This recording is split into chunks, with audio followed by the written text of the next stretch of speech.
In the capital, we are gearing up for the Treasury Cabinet Secretary, that is Njuguna Ndung'u, who in this afternoon will be bringing the highest budget ever in this country at 4 trillion, and of course placed at that particular amount from the initial budget policy statement that was taken to Parliament early this year. And of course it is a climb down to that particular budget at 4.006 trillion to be exact. Of course we'll be picking the brains of the legislators as well as other policy analysts to get to feel what the government, or what are these proposals and how the government will achieve to that particular figure, which is staggering to say the least. And of course the Treasury Cabinet Secretary Njuguna Ndung'u, who will be appearing before the parliamentary session, will be bringing over that particular budget summary of the areas that the government needs to prioritize on.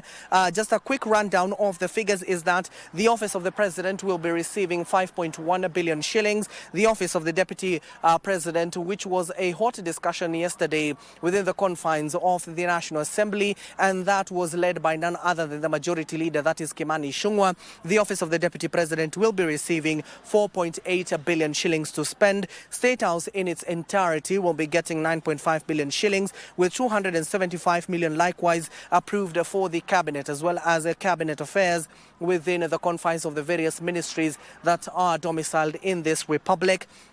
Apart from the Foreign Affairs docket, the Prime Cabinet Secretary Musalia Mudavadi's office based in railways will be receiving a total of 1.1 billion shillings. Now, in this particular area currently we are at on the side of the Senate, and the Senate will be receiving a total of 8 billion shillings. And after submissions and counter submissions, the Ministry of Education, which has always been winning when it comes to budgetary matters, this time around when it comes to the basic education, they will be receiving 142 billion shillings. And in terms of university education, that is higher learning, they will be getting 127 billion shillings. For technical and vocational TVET institution, where the government trying to ensure that these particular institutions are well resourced and well equipped, given that most of the, according to the latest statistics from the COOPs that placed many of these particular students preferring TVET institutions as opposed to going for higher degrees despite scoring the amicable marks, that is C+ and above, they'll be receiving 102 billion shillings, which will be allocated, 30 billion shillings, sorry for that, and 102 billion shillings will be allocated to the Ministry of Health, especially the Department of Medical Services. And in public health, they'll be receiving 28 billion shillings. Now, before I continue with the figures, the rest of the figures, there was this particular discussion that was ongoing.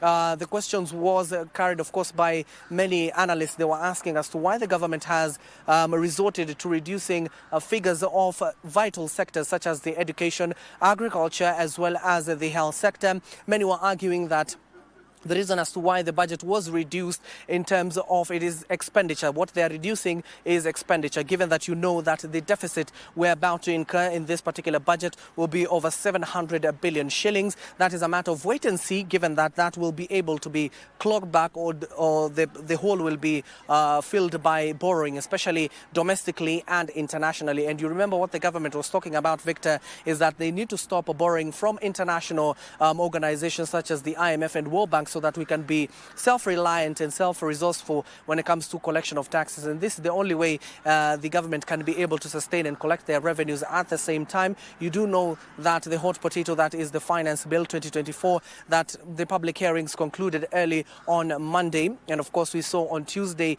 the Finance Committee chair, that is Kimani Ichung'wah, and the members of the Finance Committee were able to meet a host of cabinet secretaries, including the Cabinet Secretary, the Ministry of Treasury, led by none other than the Principal Secretary, that is Chris Kipto, and the Transport Cabinet Secretary, that is Kipchumba Murkomen, who said, as opposed to the motor vehicle 2.5 tax that was proposed at a minimum of 5,000 all the way to 100,000, if that is punitive, then the government can also consider increasing when it comes to the fuel levy, so as to ensure that the road maintenance is up to par. He was advocating that it should remain at the 17% or even be increased to 25%. He was arguing that it has stayed there for a longer period, that the government needs to ensure they need to revive this particular area. And in the energy sector, they have been allocated 69 billion shillings. And of course, that is what the energy sector was allocated. Later on, of course, we'll be talking to this particular members of the parliament to understand and get a feel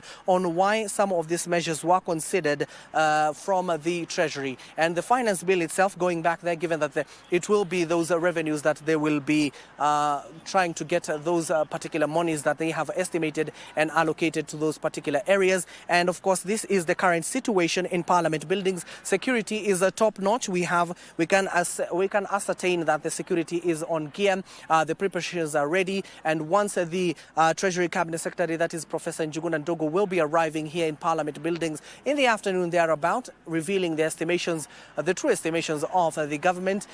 He will also be giving members of the Fourth Estate a chance to ask questions in the press briefing. And of course, that is what we have in store for you, Victor.